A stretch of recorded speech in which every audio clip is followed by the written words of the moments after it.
Well, today we're going to talk about everybody's favorite, and that's geography. And and the reason we're doing this is it's just the way things kind of lined up with what Adam was talking about and Brian.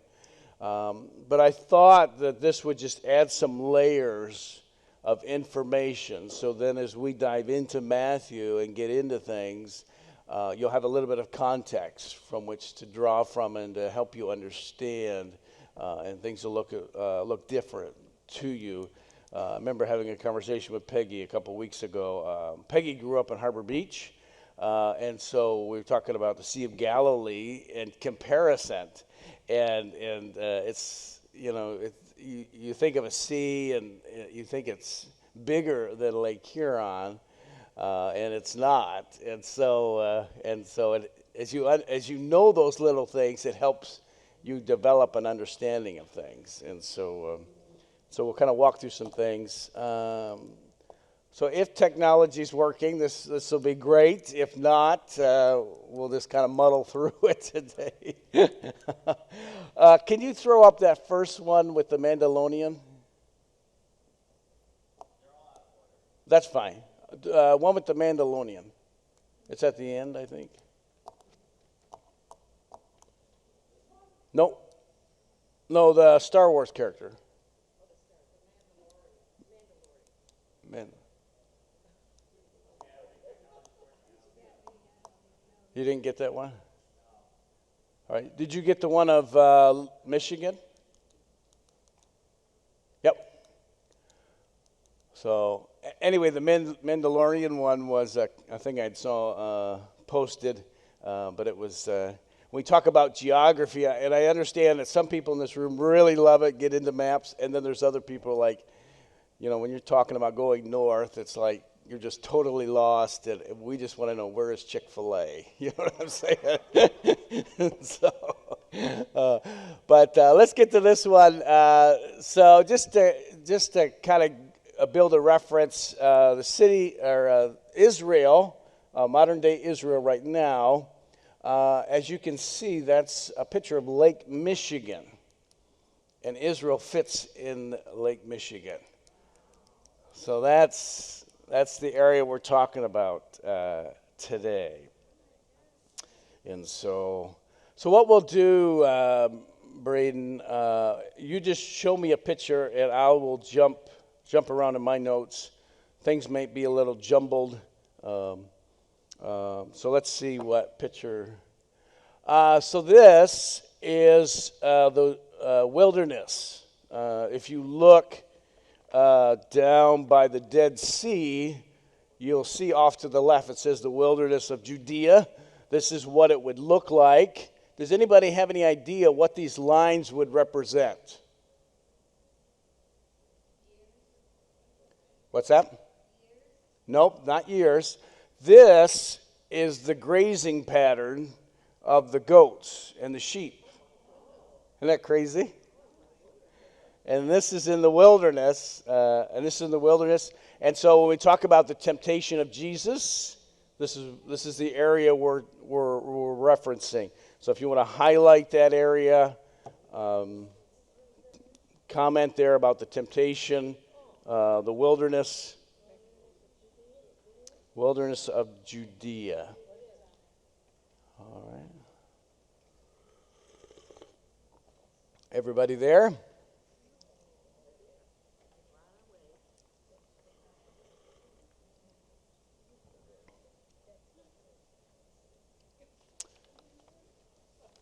So this picture, tell me to slow down or go fast. That's fine. So this picture you're seeing is the hills of Bethlehem. So if you go farther to the left of where you just were, you'll see the city of Bethlehem. Go ahead and star that. Bethlehem is what?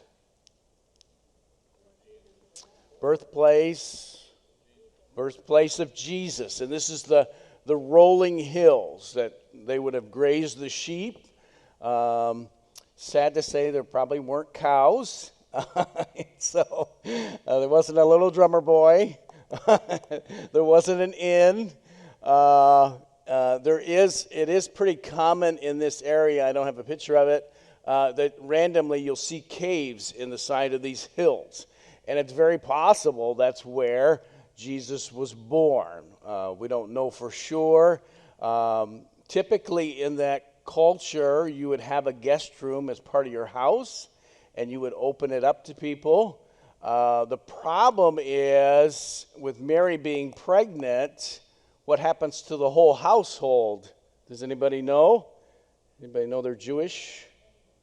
Be unclean. The whole household would be unclean. And so we typically don't factor that into the story of Jesus, into that story about the whole household being clean. And it's interesting, too, in the Jewish laws, there's rules about the uncleanness of a house versus in a cave, and it's just kind of interesting. So that's the hills of Bethlehem. And so you kind of, when you take things away from the Jesus story, the only thing left is Jesus, you know. I was going to, Kim.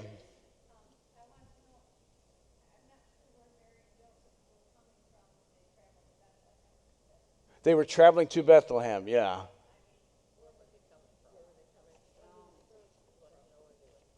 They were coming, I believe, from Nazareth, off the top of my head. So the question was, where were they coming from as they were going to Bethlehem? Right. And it was interesting, too, and I forgot to look this up last night to confirm, but the discussion about Mary riding on a donkey, that version is relatively new. I mean, it's 100-ish years old. There was an English or a Scottish preacher or priest that kind of pushed that narrative that Mary was riding in on a donkey, and so she walked. That's, I mean, conjecture, yeah. Yeah. So, yeah. And so I hope as we go through Matthew, you'll kind of be looking for fresh new things and looking things at kind of a different perspective there. All right, let's go to the next slide. So this slide I took. We were at a jewelry store where Kim got my ring. She was there 12 years ago, and so anyway. This was pointing out, and this picture really doesn't do it justice, but if you go on Google Earth and look at Israel, it says the biblical town for Bethel and the biblical town of Shiloh create the four-letter name of God. And so if you look at that from Google Earth, you'll see those letters kind of pop out. And so I don't know if you kind of see this yellow, and then you see these ridges and stuff. So this is the Hebrew version. Does that make sense? And you can see that from Google Earth. So it's kind of a unique thing I just kind of threw in there. All right, we'll go to the next slide. So this is the Sea of Galilee. This is the Sea of Galilee. And it's 13 miles by 7 miles wide. The Sea of Galilee, up to the north there. You can see across it. And it's only 140 feet deep. And if I'm remembering correctly, these mountains that you see are to the east. And so if the wind changes directions and comes over that mountain from the east, within minutes, it's possible to have 12-foot whitecaps on the lake. And so when we get into Matthew and we talk about them being out in the boat and being scared for their life, you can see why. And it's very quickly. It's not like you can see the storm rolling in. There are times where things get bad quick in a hurry. So this rendering is the north. This is the north end of the lake, or Sea of Galilee. It's also called Lake Gennesaret, sometimes referred to. And so on the north end, you would have Capernaum. You see Capernaum on your map? Chorazin and Bethsaida. And so these were some of the bigger cities. Capernaum is where Jesus kind of headquartered his ministry from. And if you go just the left of the Sea of Galilee, there's that town called Magdon. In there was a synagogue that Jesus would have preached at, and we'll show you pictures of that here in a couple of weeks. We know that X marks the spot. The reason that one jumps out to me is because that particular synagogue, not only did they have the normal seating inside on either side, but they also had seating in the lobby for overflow. And it was interesting too, because as they were expanding the highway across the road, they discovered another synagogue. And so it just reminded me a lot of the Rock, that particular synagogue. Chorazin was where the Sermon on the Mount was. So this is the picture here. You see this rectangle here in the center. This is the podium. This part faces Jerusalem.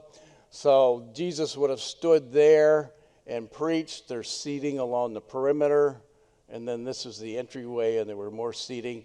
This was interesting too. This stone had carvings on either side to hold the scroll, and so it was just interesting. And you see the mosaic in the front of that picture. You see the mosaic on the floor, and so that was one of the synagogues. So this is a church not too far from Capernaum, and this is a modern day church. A lot of the holy sites that you see over there, they've built churches over, different denominations. This was a Catholic church. Go to that other picture. Is there one right close to it? Okay, yep. So the center of this picture, you see kind of a circle. This whole complex underneath this church was Peter's house, they believe. And houses back then, not that they were necessarily round, but typically you would have a gathering spot towards the center, and then on the perimeter, people would have rooms. And so if your son got married, you would add on a room to the house, and it was kind of like we would think of a compound, but you had these little rooms, and conjecture is that Jesus had a room there at Peter's house. You remember in the scripture, Jesus says, "I go to prepare a place for you, and in my Father's house there are many mansions," or rooms, and so this is kind of the idea, and it's just incredible. This massive church just kind of suspended over Peter's house, and that would be up by Capernaum there. Okay, so now we're going to go all the way to the left and look for Caesarea. So kind of left and down a little bit. So Herod had lots of palaces. throughout the region. And so this is one of them right there on the Mediterranean Sea. A lot of these columns were imported from different countries. This is the place. He had a pool not too far from the Mediterranean Sea. And so engineers, you'll love this, Jim. How did they pour concrete and water? It sets up, yeah. And so they figured that, you know, he wanted it, and so he wanted a swimming pool. And so there along the sea, they made it happen for him. And so this is in Caesarea. This is where Paul would have launched from. We'll show you in a couple weeks the dock that he actually left from. And so this is kind of the spread of Christianity from here on out, from Caesarea. Go to the next picture. Okay, yep. So this is a video.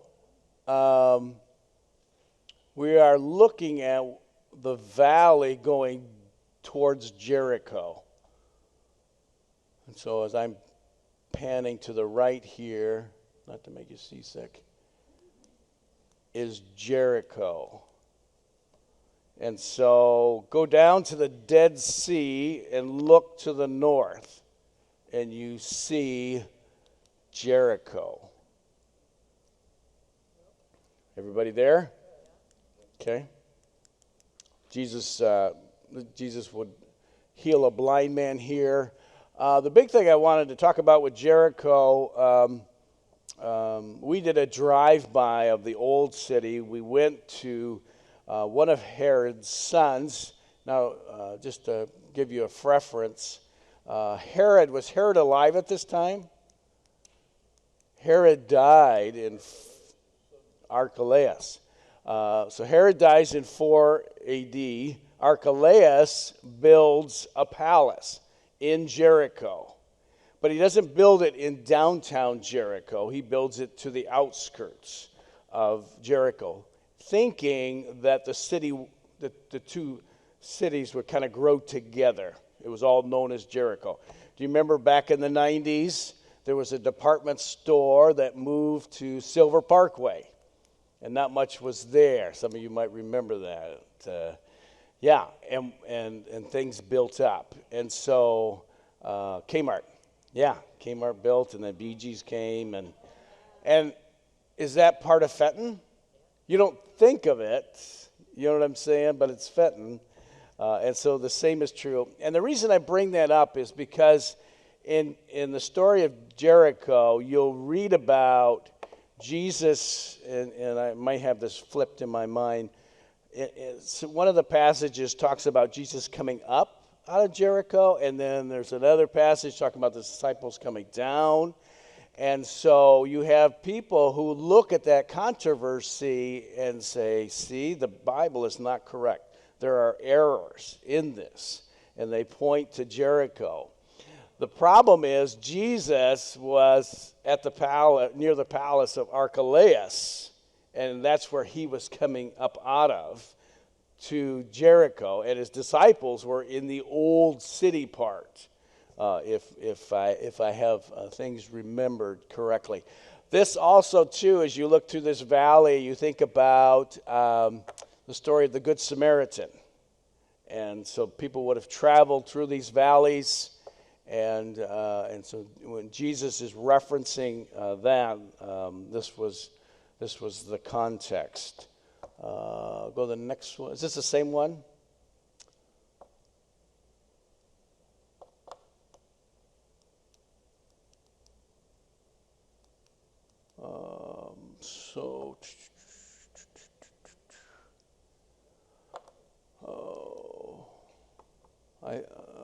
My memory says we're at the Herodian, and the buildings you see in the background. I can't.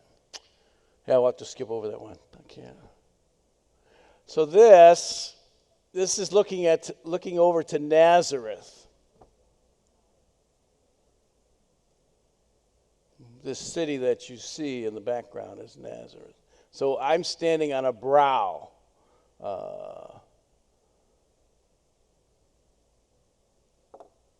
And so that's Nazareth. So Nazareth, go back up towards the Sea of Galilee to the left, kind of down a little bit. Everybody see where Nazareth is?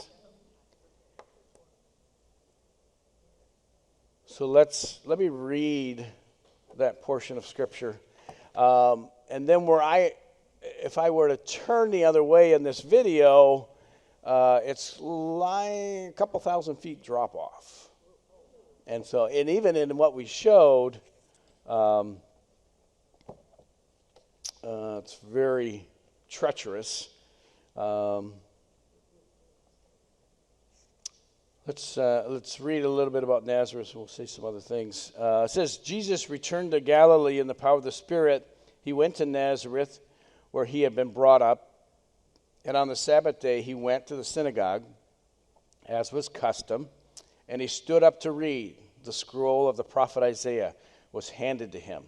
Unrolling it, he found the place where it is written, "The Spirit of the Lord is upon me, because he has anointed me to preach good news to the poor.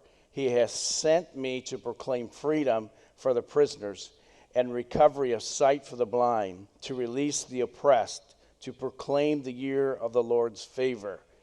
Then he, being Jesus, rolled up the scroll, gave it back to the attendant, and sat down. The eyes of everyone in the synagogue were fastened on him, and he began saying to them, "Today the scripture is fulfilled in your hearing." All who spoke well of him, "Isn't this Joseph's son?" they asked. Jesus said to them, "Surely you will quote this proverb to me, 'Physicians, heal yourself.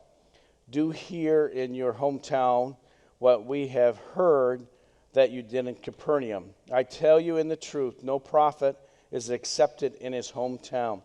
There were many in Israel with leprosy in the time of Elisha the prophet, yet not one of them was cleaned, only Naaman the Syrian." All the people in the synagogue were furious when they heard this. They got up, they drove him out of town, and took him to the brow of the hill in which the town was built, in order that they might throw him down the cliff. But he walked through the crowd and went away. And so this is where Luke 4. That was from Luke 4. And so a couple things about this, and then Nazareth.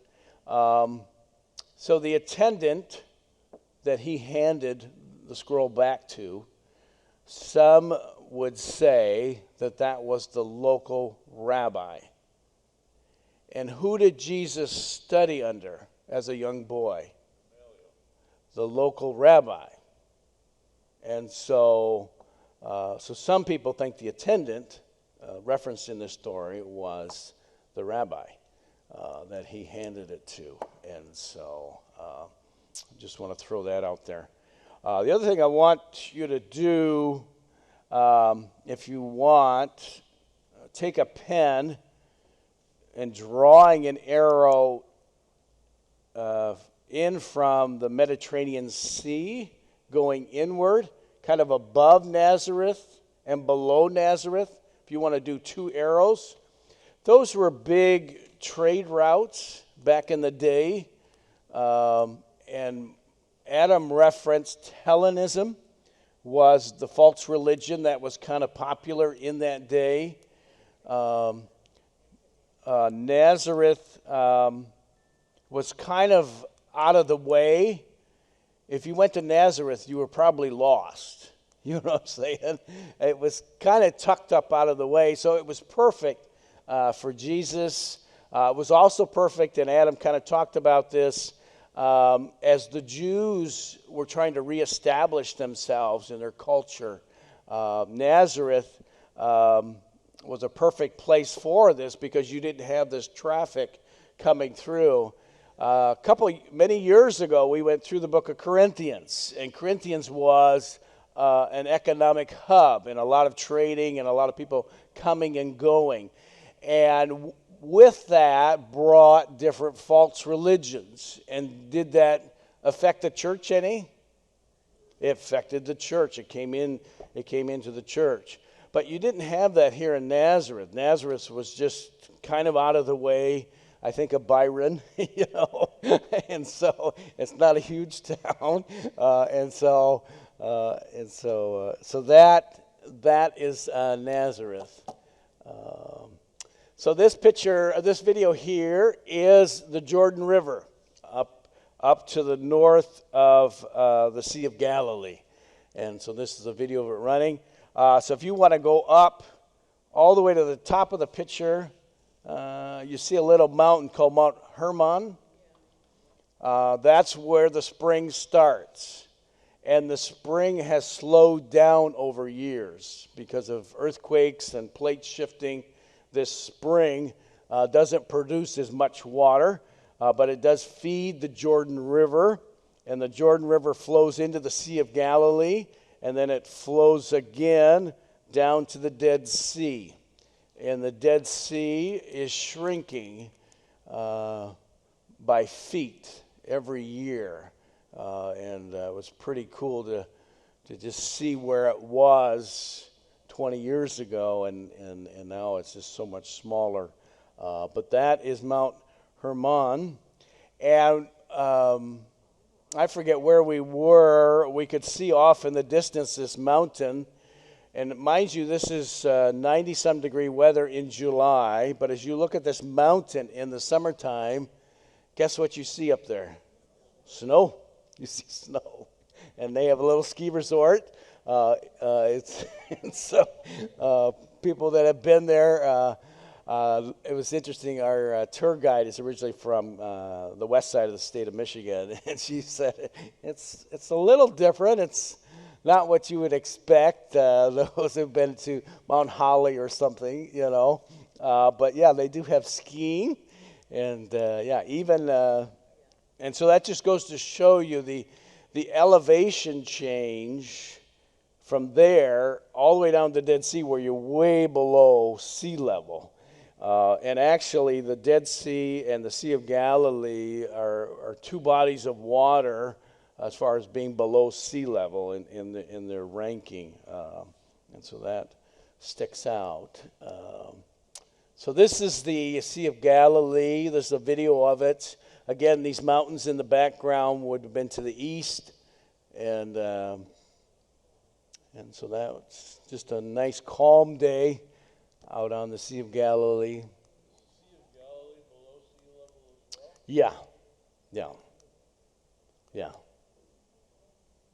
And I forget, I should have wrote it down. I was looking at it. Nice calming picture. In a couple weeks, we'll show you a picture. They had a drought 10 years ago, I want to say, and they uncovered a fishing boat from this time period. And so that was kind of interesting. That's it? Okay. And so we'll show pictures of that fishing boat. Kind of unique how they had to figure out, okay, how do we get this out without destroying it? And they had to keep it wet as they were digging it out so it didn't fall apart. And does anybody want to take a guess at how they preserved it to get it out? Anybody have any ideas? Spray foam. They spray foamed it, encased it in spray foam, and then they were able to get a crane in there and lift it out. And so yeah, so we'll show that in a couple weeks. So we'll show you pictures of that. So let's highlight some other things. Let's go to the top of the page. We were at Mount Hermon. Go to the left. There is the city of Tyre.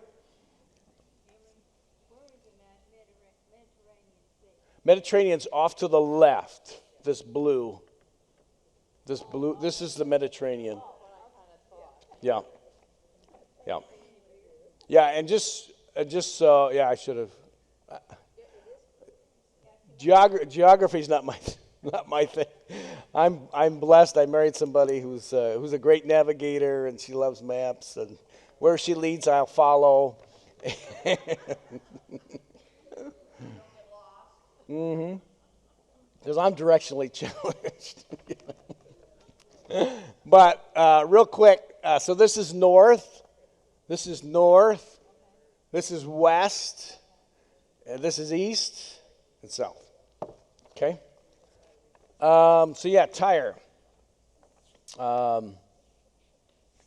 That's where they would have healed. Jesus healed the Canaanite woman's daughter. If you go from there across to the right, there's a little town called Caesarea Philippi, just below Mount Hermon. That's where Jesus asked Peter, "Who do you say I am?" And that's where that was. Now, I like this map, but one thing it didn't have, and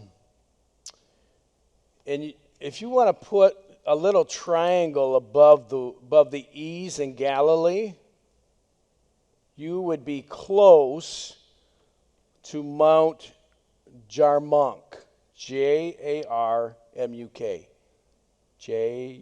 Jarmuk. And the only reason we point that out is that's where Peter, James, and John went with Jesus, and they had the transfiguration with Elijah and Moses. This is a possible spot. It's not an X marks the spot. It's not on this map. You'll have to draw a triangle in.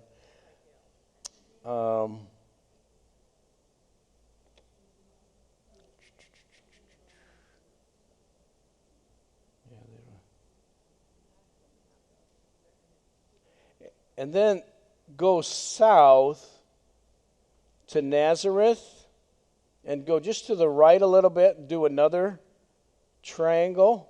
It's another mountain range, not labeled on this map that I gave you, but it's Mount Tabor, Tabor. And this is another possible spot for the transfiguration. And so people have different interpretations.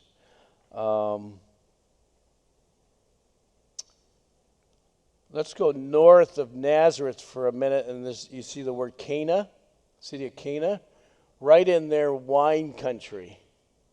That was wine country, and that's where Jesus did his first miracle. Jesus did his first miracle. His first miracle was making water into wine. And he did it in wine country. And they were impressed. Was that wine for me? Let's not get in the weeds.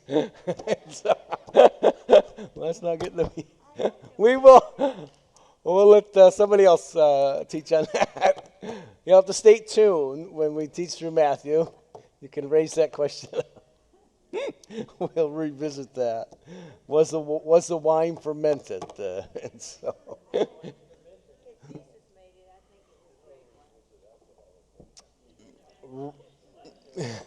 So, yeah. But the people did comment how good the wine was. So we talked about Nazareth.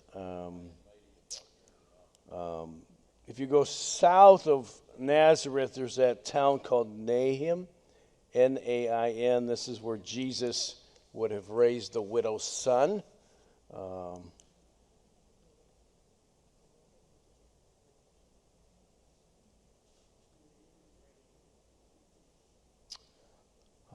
On the other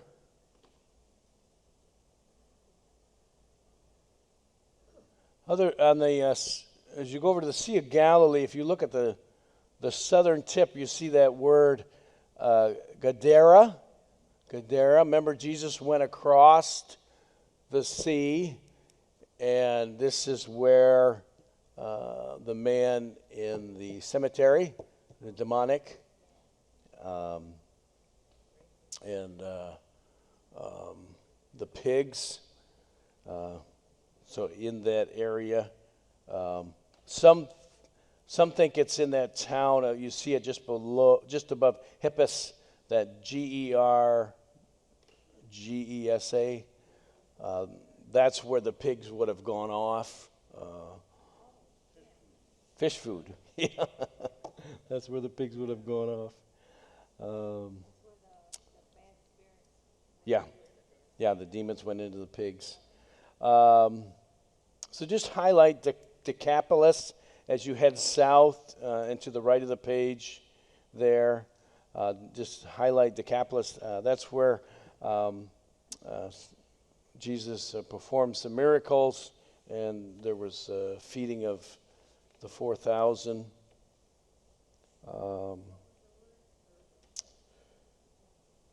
Let's continue in that. Let's continue south, and you see that big word Perea. Go ahead and highlight that. That's where Jesus heals the crippled woman, heals a man with leprosy there in Perea. And that'll be that side of the page for today. We did Jericho. Before we get to Jerusalem and that, let's go.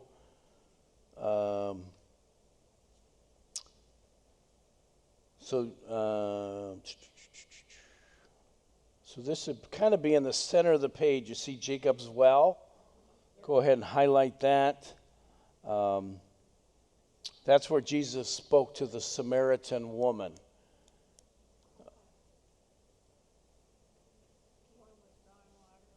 She was drawing water, correct. And so, and as we get into Matthew, we'll get into a discussion. There's a lot of talk about Jews and Samaritans and what the relationship was like, and could they commingle? Could I, as a Jew, go stay at a Samaritan's house, or would I be unclean?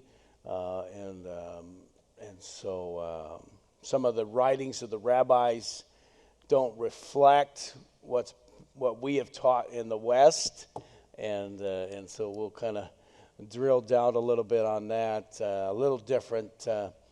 It's interesting in the rabbinical writings, which is the rabbis are expressing their opinions. You remember they were talking to Jesus about his disciples not washing their hands. And that was one of those discussions among rabbis, and the same is true about Samaritans. There were discussions about, okay, what kind of interaction can we have, and can we stay there, can we travel through there, and there were a lot in the rabbinical writings and stuff, and so we'll kind of drill down on that. That is coming. That is coming. Let's head farther south.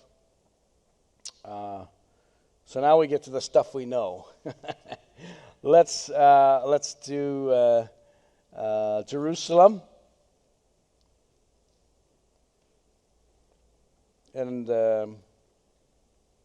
we'll probably take another day in a couple months, and maybe we'll look at Jesus in Jerusalem and just kind of dissect a lot happened there in Jerusalem. And again, not on your map, but north of Jerusalem, draw another triangle, because that is the Mount of Olives. That's where the Mount of Olives. North of Jerusalem. Just north of Jerusalem. Really close. I thought I had a picture in there, but I must have not copied it, but we'll